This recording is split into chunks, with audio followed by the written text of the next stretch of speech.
Edo tiba-tiba terdiam sambil melihat ke arah Maya, Krisa, dan Elke.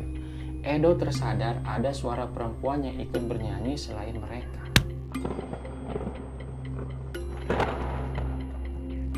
Salah satu wanita yang menggunakan baju kuning hanya mengatakan, "Kembalikan barang saya." Mereka melihat kedua orang itu berlalu pergi semakin menjauh. Setelah agak jauh, anehnya, dari belakang mereka nampak si baju kuning tidak memiliki tangan sebelah kiri.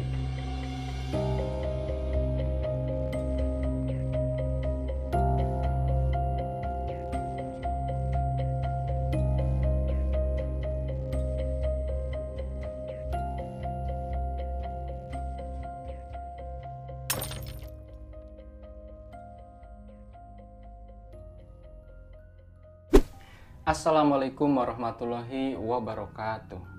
Selamat malam dan bagaimana nih kabar kalian? Semoga kalian baik-baik saja dan selalu mendapatkan keberkahan. Selamat datang kembali di channel Tajuk Misteri.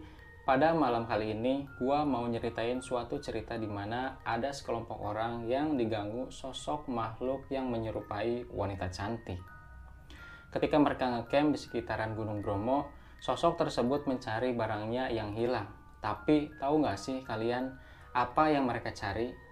Jadi si wanita itu mencari tangan sebelah kirinya yang diambil oleh salah satu teman mereka yang bernama Edo. Dan kenapa si Edo mau-maunya ngambil tangan kiri sosok tersebut? Penasaran kan kalian? Nah, sebelum kita lanjut ke ceritanya, untuk kalian yang sedang menonton tayangan ini, jangan lupa di-subscribe dulu agar kami lebih bersemangat dalam membuat konten-konten horor di Tajuk Misteri. Tanpa berlama-lama lagi, mari kita lanjut ke ceritanya.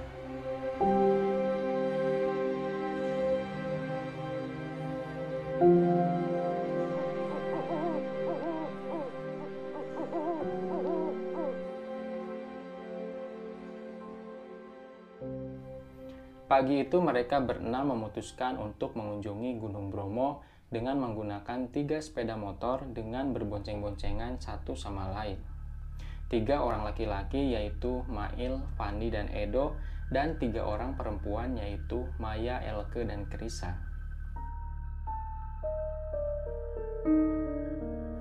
Maya dan Mail memang berteman sudah lama, sejak di bangku SMP. Elke dan Fandi dipertemukan di acara lintas kampus dan sudah saling mengenal dengan baik. Krisa adalah teman Maya di unit kegiatan mahasiswa musik, sedangkan Edo adalah teman dari Fandi. Karena mereka dari berbagai daerah dan dari kampus yang berbeda, maka mereka memutuskan untuk berkumpul di Masjid Sabilillah Belimbing Malang. Setelah mereka berkumpul di sana, mereka bersama-sama pergi ke Bromo melewati daerah Poncokusumo. Awalnya Mail berboncengan dengan Fandi, Edo dengan Krisa, dan Maya dengan Elke. Namun karena jalanan cukup licin dan berlumpur, maka anak perempuan memutuskan untuk dibonceng oleh anak laki-laki. Mereka berencana menginap 1 malam di sana, karena ingin menikmati sunset dan juga sunrise di daerah pegunungan. Pada siang hari itu, mereka sampai di sana dan memutuskan untuk membuat tenda di daerah padang savana. Setelah tenda berdiri, mereka melanjutkan perjalanan untuk menikmati keindahan kawah Gunung Bromo hingga matahari terbenam. Malam itu, mereka memutuskan untuk bernyanyi bersama di depan tenda sembari menikmati dinginnya malam di daerah pegunungan. Fandi sangat pandai dalam bermain gitar. Mereka semua terlihat menikmatinya. Di sana mereka membawa makanan sangat banyak sekali, mulai dari kopi, roti, dan membawa cemilan dan lain-lain. Alunan lagu dari gitar Fandi mengiringi nyanyian mereka hingga puas. Ketika seru bernyanyi, Krisa berbisik kepada Maya dan menyuruh dia untuk diam sebentar.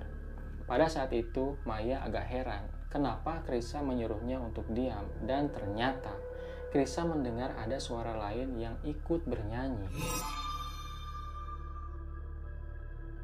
Maya terdiam sambil sedikit kaget. Di liriknya Elke sedang tiduran memainkan handphonenya.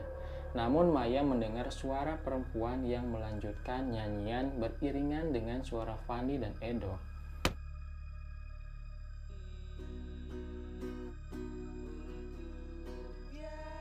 Maya dan Krisa masih terus mendengarkan suara perempuan tersebut di sela-sela suara Fani dan Edo. Sembari memastikan dan mencari tahu asal suara tersebut, mereka tidak langsung menegur Fani dan Edo. Mungkin karena mereka masih penasaran dengan suara tersebut. Si Edo tiba-tiba terdiam sambil melihat ke arah Maya, Krisa, dan Elke. Edo tersadar ada suara perempuan yang ikut bernyanyi selain mereka. Edo pun menyuruh Fandi untuk menghentikan gitarnya dan tiba-tiba suasananya menjadi hening.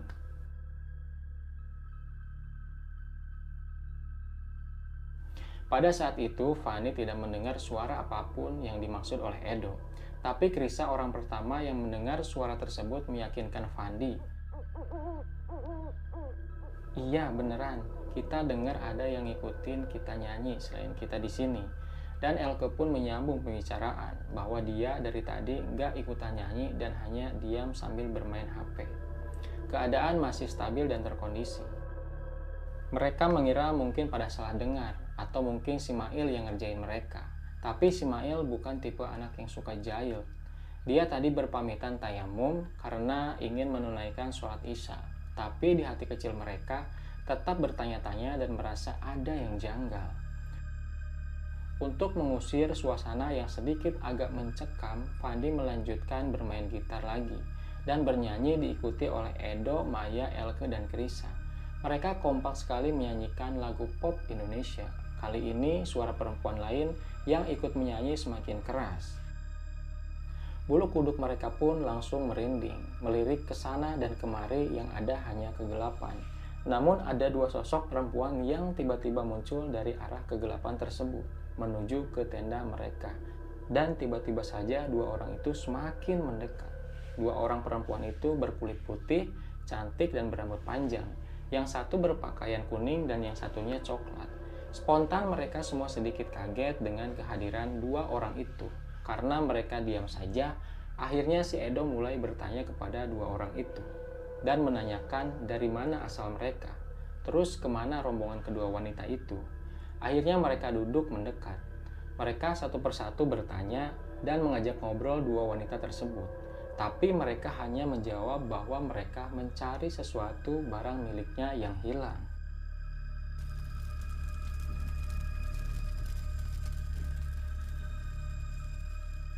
Lalu Elke pun bingung dan bertanya barang apa yang mereka cari.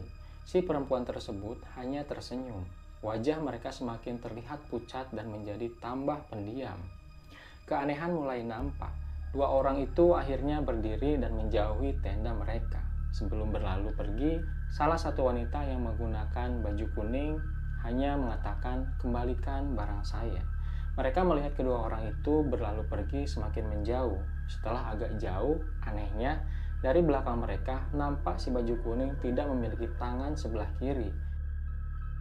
Tidak terlihat jari yang menjulur di lengan bajunya, tak seperti lengan kanan dan lengan rekannya. Keadaan semakin mencekam. Kemudian Mail datang dengan wajah yang sedikit kebingungan. Dia bertanya kepada mereka, apakah mereka tidak apa-apa? Karena ketika Mail mengambil wudhu dan berjalan-jalan sebentar di area jalur motor, dia mendengar suara wanita yang tertawa-tawa dari arah tenda. Makanya dia terburu-buru menuju ke arah tenda. Teman-teman Mail menceritakan kejadian yang telah mereka alami kepada Mail. Kemudian Mail menyuruh mereka untuk mengambil wudhu dan sholat Isya berjamaah. Mereka pun mengikuti instruksi dari Mail. Malam itu adalah malam yang sangat panjang karena mereka merasakan ketakutan sehingga mereka tidak bisa tidur pulas. Dan angin di sekitar tenda pun berhembus sangat kencang sekali. Ada gerimis, hujan yang sangat mengganggu ketenangan mereka.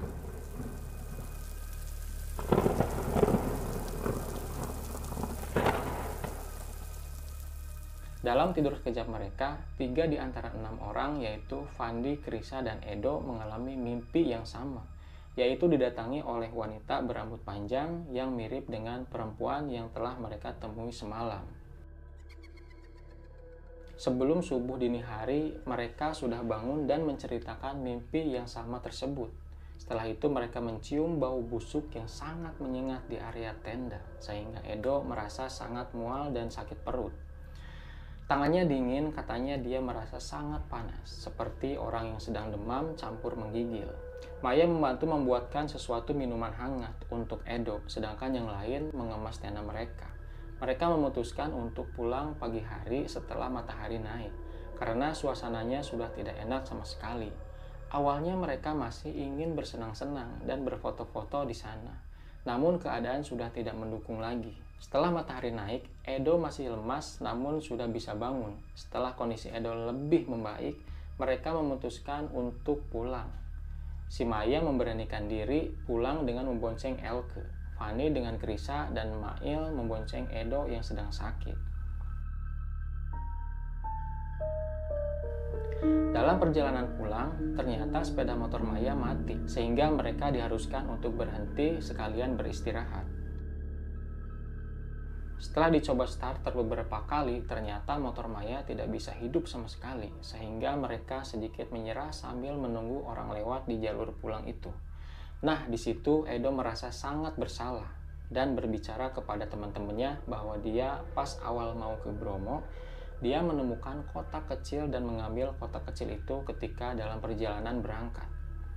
Edo langsung menyodorkan kotak kecil itu kepada Maya. Maya pun langsung kaget sambil melemparkan kotak tersebut. Lalu teman-teman mereka yang lain mendekat melihat isi kotak yang terbuka itu. Mereka semua kaget dan ketakutan. Mereka melihat sebuah tangan yang di jari manisnya bercincinkan emas dan permata seperti berlian. Edo yang melihat kejadian itu merasa sangat heran. Yang dia lihat dalam kotak itu ketika awal dia bawa adalah ranting pohon dengan cincin yang indah di dalam kotak tersebut, sehingga dia membawanya. Menurutnya, dia menemukan rezeki sepulangnya dari sana. Dia berniat untuk menjual dan mendapatkan keuntungan. Mereka semua ketakutan dan memutuskan untuk mengembalikan kotak yang berisi cincin itu. Mereka berpikir mungkin ada hubungannya dengan hantu perempuan yang mereka temui semalam tanpa tangan kiri. Mungkin mereka mencari cincin atau tangan itu. Mereka mencoba menghidupkan motor Maya kembali, alhasil motor Maya bisa hidup kembali.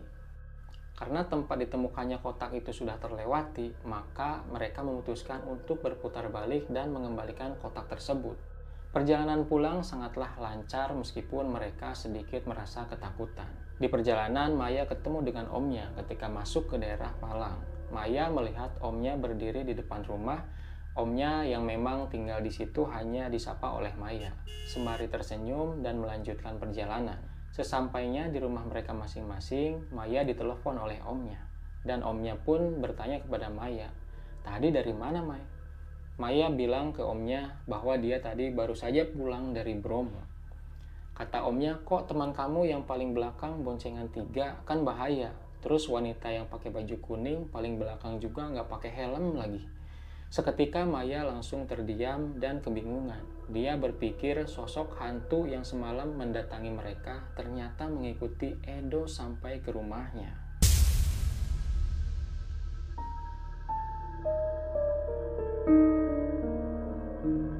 Oke teman-teman, itulah cerita yang diganggu dan diikuti oleh sosok wanita yang meminta tangannya dikembalikan. Kotak kecil yang dibawa oleh Edo ternyata bukan ranting dan berlian, melainkan tangan sosok perempuan yang datang pada malam hari itu. Pesan dari cerita ini mungkin kita jangan mengambil apapun dari tempat orang lain yang mungkin tidak seharusnya kita ambil. Takutnya jadi petaka seperti dalam cerita ini. Kalau kalian punya cerita horor yang pingin diceritain di tajuk misteri, bisa banget. Tinggal kirim ceritanya di email yang gua cantumin di bawah ini. Dan yang paling penting, dukung channel ini agar terus berkembang dengan cara like, comment, subscribe, dan share sebanyak-banyaknya ke sosial media kalian.